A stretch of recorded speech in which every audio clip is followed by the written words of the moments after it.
இன்றைக்கி ஒரு குட்டி விழாக்கு ரீசெண்டாக தான் மச்சானுக்கு கல்யாணம் ஆணுச்சு. புதுமண தம்பதிக்கு நம்ம சார்பாக ஒரு விருந்தை போட்டுடலாமேன்னு மச்சான் கறியும் கோழியுமா திண்டுக்கிட்டு இருக்கான். நம்ம மீன்லேயே தான் இன்றைக்கி சமையல் கொடுக்க போகிறோம். சின்னம்மா வீட்டில் தான் வச்சு விருந்து வைக்க போகிறோம். சரி போகிறப்ப சும்மா போகக்கூடாது, ஏதாவது வாங்கிட்டு போவோமேனு எம்ஆர் ஹோம்மேட் ப்ரௌனிஸ், வேறு யாரும் இல்லை, நம்ம மருமவை தான் வீட்டிலே வச்சு பண்ணிக்கிட்டு இருக்காங்க. அவள்கிட்டே வாங்கிட்டு போயாச்சு. வர்ற கெஸ்ட்டுகளுக்கும் கொடுக்கலான்னு. ப்ரௌனிஸ் எல்லாம் பெரிய பெரிய பீஸாகவே சூப்பராக இருக்குது. அசார்டட் பாக்ஸ்னு விற்கிறாங்க. கான்டாக்ட் நம்பர் கொடுக்குறேன், வேணுங்கிறவங்க கான்டாக்ட் பண்ணுங்கள். அது மட்டும் இல்லாமல் முட்டை மிட்டாய், ஹோம்மேட் சாக்லேட், ட்ரீம் கேக்கெலாம் இருக்குது. ட்ரீம் கேக்கெலாம் அல்டிமேட்டாக இருந்துச்சு, பார்க்கவே செம்மையாக இருக்குது. வேணுங்கிறவங்க கான்டாக்ட் பண்ணுங்கள், சப்போர்ட் பண்ணுங்கள். மீன் கத்தாழை மீன் தான் வாங்கினுச்சு. ஒரு 4 கிலோ பக்காவாக வெட்டி க்ளீன் பண்ணிவிட்டு தேங்காய் சோறு ஆக்க போது ஒரு 10 காயை அரைச்சி உடச்சி எடுத்து தேங்காய் பாலை ஊற்றி சோத்தை தாளித்து விட்டாச்சு. நல்லா கொதி வந்ததுக்கப்புறம் பிஸ்மி சொல்லி அரிசியை போட வேண்டியதான். சால்ட்டு டு டேஸ்ட் ஸ்டார்ட் பண்ணி ஓரளவுக்கு நொதச்சி வந்துருச்சு. ரொம்ப கொதி வர்றதுக்கு முன்னாடி அரிசியை போட்டு விட்டு ஒரு மிக்ஸியில் கொடுத்தாச்சு. பாலும் அரிசியும் ஈவனாக வந்ததுக்கப்புறம் தம்மை போட்டு உடைச்சா சூப்பரான தேங்காய் சோறு ரெடி. மேலாப்பில் கொஞ்சம் நெய்யெல்லாம் ஊற்றி சோறு ரெடி ஆயிடுச்சு.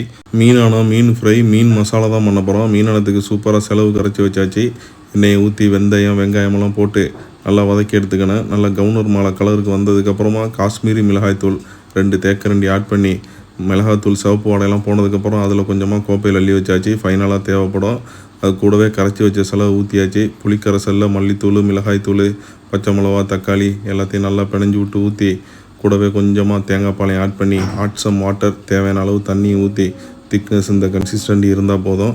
நம்ம கொஞ்சம் டேஸ்ட்டு செக் பண்ணிச்சு. சும்மா சுருக்குண்டு இருந்தாக அப்படியே மூடி வச்சுட்டு ஒரு 10 நிமிஷம் கொதி வந்துருச்சு.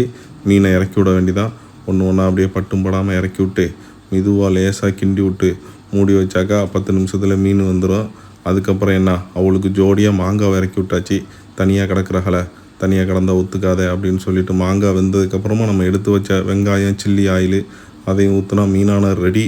மீன் மசாலா செய்கிறதுக்கு மீனை ஒரு ஆஃப் குக் பண்ணி ஃப்ரை பண்ணி எடுத்துக்கிட்டாச்சு.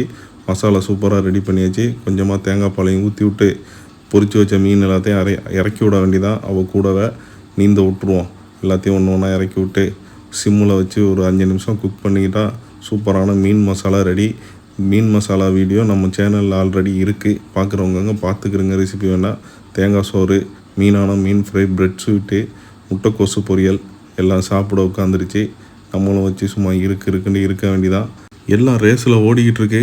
ஃபைனலாக நம்மளும் மீன் மசாலா வச்சுக்கிட்டு உட்காந்தாச்சு. நல்லா மீன் மசாலாவை தேங்காய் சோத்தில் ஊற்றி மீன் அப்படியே ஒதுக்குப்புறமா வச்சு நிறைய பூண்டு வெங்காயமெல்லாம் போட்டு செஞ்ச மீன் மசாலா சும்மா அப்படி தான் இருக்கும். தேங்காய் சோத்துக்கும் அதுக்கு மீனை பிச்சு சோத்தில் வச்சு ஆளுக்கு ஒரு வாய் ஆக்காட்டுங்க.